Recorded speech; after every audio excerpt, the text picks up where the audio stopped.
ذرا اس مصروف ترین شہر کو دیکھیے، یہ ترکی کا دوسرا سب سے بڑا شہر استنبول ہے، وہی استنبول جو کبھی قسطنطنیہ ہوا کرتا تھا۔ یہ شہر قدیم رومی اور بازنطینی سلطنت کا دارالحکومت بھی رہ چکا ہے۔ کیا آپ جانتے ہیں کہ اس شہر کو فتح کرنے کی کوشش میں کئی جرنیلوں اور بادشاہوں نے قسمت آزمانے کی کوشش کی، یہاں تک کہ طاقتور عثمانی سلطان بایزید یلدرم قسطنطنیہ کو فتح کرنے کے بالکل قریب تھے، لیکن امیر تیمور کے سلطنت عثمانیہ پر اچانک حملے نے انہیں محاصرہ اٹھانے پر مجبور کر دیا۔ لیکن کسے معلوم کہ اس شہر کی فتح اس عثمانی سلطان کے ہاتھوں ہوگی جس کی عمر ابھی بمشکل 20 سال تھی۔ جی ہاں، وہی سلطان کے جنہیں میں اور آپ سلطان محمد فاتح کے نام سے جانتے ہیں۔ سلطان محمد فاتح اس وقت ایدین شہر میں تھے جب انہیں اپنے والد سلطان مراد کی وفات کی اطلاع ملی۔ وہ فوراً ایک عربی گھوڑے پر سوار ہوئے اور یہ کہتے ہوئے کہ جو لوگ مجھ سے محبت کرتے ہیں وہ میرے ساتھ آئیں۔ انہوں نے درہ دانیال کو عبور کیا اور ادرنا پہنچے۔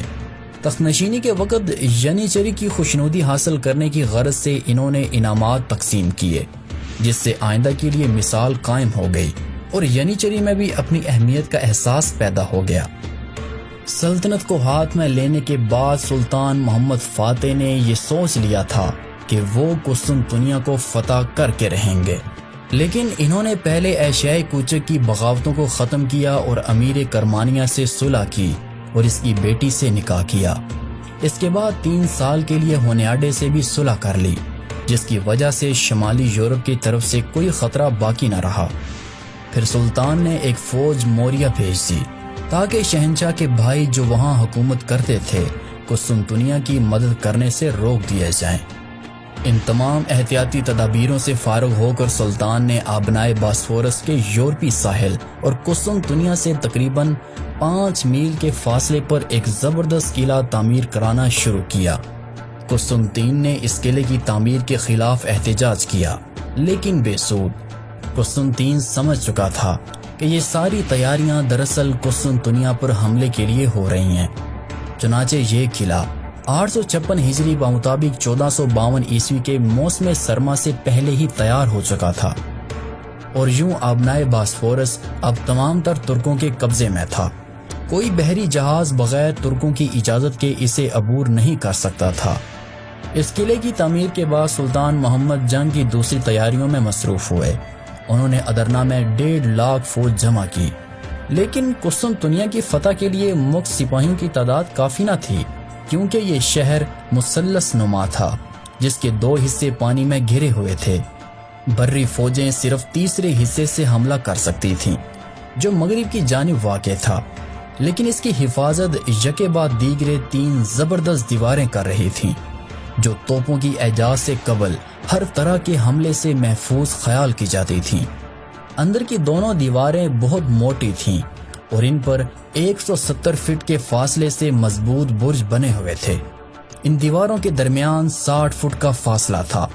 یہ دیواریں 5ویں صدی عیسوی میں شہنشاہ تھیوڈوسیس ثانی نے تعمیر کرائی تھیں اور اب تک 21 محاصروں میں قسطنطنیہ کو دشمنوں کے قدم سے محفوظ رکھ چکی تھیں۔ قسطنطنیہ کی فتح کے لیے ضروری تھا کہ ان دیواروں پر کامیابی کے ساتھ گولہ باری کی جائے۔ کچھ عرصے سے ترکوں اور عیسائیوں نے جنگ میں توپوں کا استعمال شروع کر دیا تھا، لیکن سلطان محمد نے پرانی توپوں کو ناکافی خیال کرتے ہوئے نہایت عظیم الشان توپیں بنوائیں جو کہ اپنی جسامت اور طاقت کے لحاظ سے بے نظیر تھی۔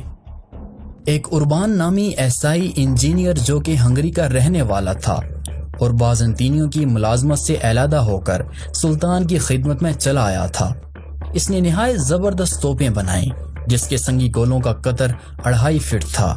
اس کے علاوہ اس نے وہ بھی توپیں بنائیں جو نسبتاً چھوٹی تھیں لیکن زیادہ تیزی کے ساتھ گولے برسا سکتی تھیں۔ سلطان محمد فاتح نے قسطنطنیہ کے محاصرے کے لیے 180 جہازوں کا ایک بڑا بیڑا تیار کرایا۔ ادھر قسطنطین نے بھی اپنی بچاؤ کے لیے تیاریاں شروع کر رکھی تھیں۔ اس نے شہر کی دیواروں کی مرمت کرائی اور جو کچھ رسد ممکن تھی اپنے پاس ذخیرہ کر لی۔ اس کے بعد اس نے مغربی یورپ کے فرما رواؤں سے مدد کی درخواست کی اور مشہور جینوی کمانڈر جان جسٹینیانی اپنی 2 جنگی جہازوں اور 700 منتخب بہادروں کے ساتھ محاصرہ شروع ہونے سے تھوڑی ہی دیر قبل آ پہنچا۔ یہ شخص اپنی شجاعت اور اعلیٰ فوجی قابلیت کے لحاظ سے تنہا ایک فوج کے برابر تھا۔ دوران محاصرہ وہ خاص کر آخری حملے کے روز اس نے ایسی جانبازی کا ثبوت دیا کہ خود سلطان محمد فاتح نے حسرت سے کہا، کاش یہ شخص میرے فوجی سرداروں میں ہوتا۔ 26 ربیع الاول 857 ہجری بمطابق 6 اپریل 1453 عیسوی کو قسطنطنیہ کا محاصرہ شروع ہوا۔ دوران محاصرہ یونانیوں نے غیر متوقع شجاعت اور استقلال کا ثبوت دیا۔ جسٹینیانی کی فوجی مہارت خاص طور پر نمایاں تھی۔ بری فوج کے حملے کا ابھی کوئی معمولی اثر بھی ظاہر نہ ہونے پایا تھا کہ وسط اپریل میں ایک مختصر سی بحری جنگ پیش آئی۔ وہ دراصل کچھ یوں کہ ایک یونانی اور 4 جنوی جہاز اہل قسطنطنیہ کے لیے سامان رسد لا رہے تھے۔ بحر معمورہ کو عبور کرنے کے بعد جب وہ ابنائے باسفورس میں بمشکل داخل ہوئے، انہوں نے دیکھا کہ 140 عثمانی کشتیاں ان کی راہ میں حائل ہیں۔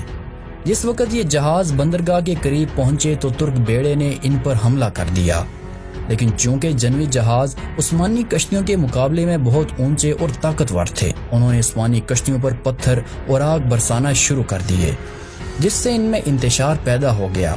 سلطان محمد فاتح ساحل پر کھڑے یہ منظر دیکھ رہے تھے، ان سے رہا نہ گیا۔ انہوں نے بے اختیار اپنا گھوڑا پانی میں ڈال دیا، لیکن ترک بیڑا اس وقت تک اس قدر منتشر ہو چکا تھا کہ عیسائی جہازوں کو نکل جانے کا راستہ مل گیا۔ جنوی جہازوں کی اس شاندار فتح کا اخلاقی اثر محصورین پر بہت اچھا پڑا۔ ان میں جرأت و استقلال کی ایک نئی روح پیدا ہوئی، تاہم صرف اس روح کا پیدا ہو جانا ہی مدافعت کے لیے کافی نہ تھا۔ جنوی رسد کے بعد پھر کوئی دوسری رسد باہر سے اہل قسطنطنیہ تک نہ پہنچ سکی۔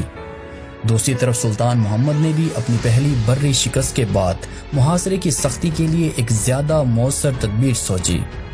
سلطان کو اندازہ ہو چکا تھا کہ ابنائے باسفورس کے اس حصے میں جہاں پانی زیادہ گہرا تھا، ترک بیڑا عیسائیوں کے طاقتور جہازوں کے مقابلے میں مشکل سے کامیاب ہو سکے گا۔ لہٰذا انہوں نے اپنی کشتیوں کی ایک بڑی تعداد بندرگاہ کے بالائی حصے میں منتقل کر دینی چاہی۔ سمندر کے راستے سے بندرگاہ کے اس حصے تک پہنچنا ممکن نہ تھا، اس لیے سلطان محمد نے ایک ایسی صورتحال اختیار کی جو کہ ان کی ذہانت اور عزم و استقلال کی ایک غیر فانی مثال ہے۔ باسفورس اور بندرگاہ قسطنطنیہ کے درمیان 5 میل کا فاصلہ تھا۔ انہوں نے اس درمیانی پہاڑی زمین پر لکڑی کے تختوں کی ایک سڑک بنوائی اور ان تختوں کو چربی سے خوب چکنا کروا دیا۔ ایک رات کے اندر 80 کشتیاں بیلوں سے کھنچوا کر بندرگاہ کے اس حصے میں پہنچا دی گئیں۔ قسطنطنیہ کا یہ حصہ اب تک بالکل محفوظ تھا۔ ترک کشتیوں کے پہنچ جانے سے اب یہ بھی حملے کی ضد میں آ گیا اور قسطنطین کو مجبوراً سپاہیوں کا ایک دستہ شہر کے دوسرے حصے سے ہٹا کر اس حصے میں متعین کرنا پڑا۔ اس درمیان میں شہر کی دوسری سمتوں میں برابر حملے ہو رہے تھے، لیکن ان زبردست دیواروں پر جو کہ 1000 سال سے دشمنوں کا مقابلہ کر رہی تھیں، ہنوز ان حملوں کا کوئی اثر ظاہر نہ ہوا۔ بالآخر 7 ہفتوں کی متواتر گولہ باری کے بعد دیواروں میں 3 مقامات پر شگاف نمودار ہوئے اور سلطان محمد کو آخری حملے کی کامیابی کا یقین ہوا۔ چنانچہ 15 جمادی الاول 857 ہجری بمطابق 23 مئی 1453 کو سلطان نے قسطنطین کے پاس پیغام بھیجا کہ اگر وہ شہر کو سپرد کر دے تو عوام اور جان و مال کی حفاظت کی جائے گی اور موریہ کی حکومت اسے دے دی جائے گی، لیکن قسطنطین نے اسے منظور نہ کیا۔ اس کے بعد سلطان محمد فاتح نے فوج میں اعلان کر دیا کہ ہم 10 جمادی الاول 29 مئی کو آخری حملہ کریں گے۔ چنانچہ 20 جمادی الاول 857 ہجری بمطابق 1453 عیسوی کی رات اور فریضہ نماز فجر ادا کرنے کے بعد حملہ شروع ہوا۔ حملہ مختلف سمتوں میں ہو رہا تھا، لیکن سب سے زیادہ زور اس حصے پہ تھا جو کہ دروازہ سینٹ رومانس کے قریب تھا۔ وہاں کی دیوار ترک توپوں کی گولہ باری سے بہت مجروح ہو چکی تھی۔ عثمانی اور یونانی سپاہیوں کی تعداد میں کوئی مناسبت نہ تھی، لیکن دوپہر سے پہلے تک انتہائی کوشش اور فتح کی پوری امید کے باوجود عثمانی فوج کا ایک سپاہی بھی شہر میں داخل نہ ہو سکا۔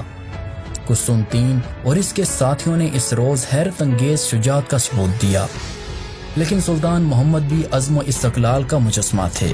وہ ابتدائی ناکامیوں سے بددل نہ ہوئے اور اب سلطان خود جنیچری دستوں کے ساتھ آگے بڑھے۔ یونانی اس وقت تک بالکل خستہ حال ہو چکے تھے اور ان میں اب تازہ حملے کی طاقت نہ تھی۔